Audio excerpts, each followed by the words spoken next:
Sending money to other banks or e-wallets, GoTime Bank gives you free of charge, including GCash. Okay, so paano nga ba tayo makapag-send money galing sa GoTime Bank punta sa GCash nang walang bayad? By the way guys, kung bago ka lang sa channel na to at gusto mo pa ng mga tutorial videos na kagaya nito, hit like and subscribe button.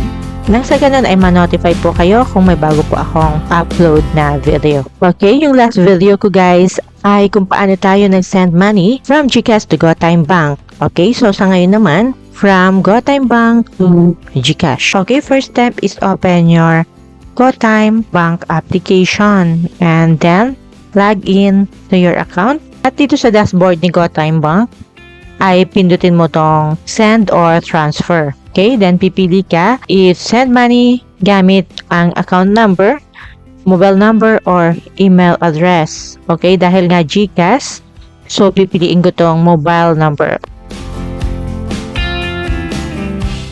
Okay, so dito naman guys, sa send to mobile number ay ilagay mo yung GCash registered mobile number. Then, pindutin mo tong next. Then, scroll down at hanapin mo ang GCash.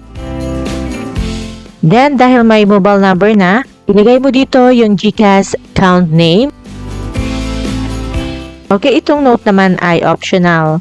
So, pwede namang huwag mo na tong lagyan. Okay? Then, tap next.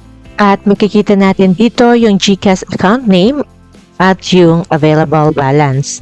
Okay, then maglagay ka ng amount na gusto mong ilipat sa GCash. As you can see guys, GoTime to GCash ay free of charge for the first 20 InstaPay for every month. And once you exceed this 20 transfer limit, a fee of 9 pesos per transaction. At yung counter guys, resets on the first day of the month. Okay, so maglagay na po tayo dito ng desired amount. Then, next. Okay, pipili tayo dito if move funds to own account, payment, send to family, or donations. Then, paki-double check lang yung mga details. Okay, so wala nga pong fee. And kung sure ka na, ay itap mo na tong send now. Then, ilagay mo ang iyong passcode and then wait for a few minutes. Okay, sending money from GoTime to GCash was successful. Okay, itap natin tong see details at makikita natin dito yung lahat ng mga detalye. From GoTime to GCash, yung total amount at yung fee. At yung dating 1,000 pesos ay naging 800 pesos na lang. At yung 200 pesos ay pumasok agad sa GCash. Ganun lang po kadali guys, and I hope na nakatulong itong video sa inyo, and thank you for watching.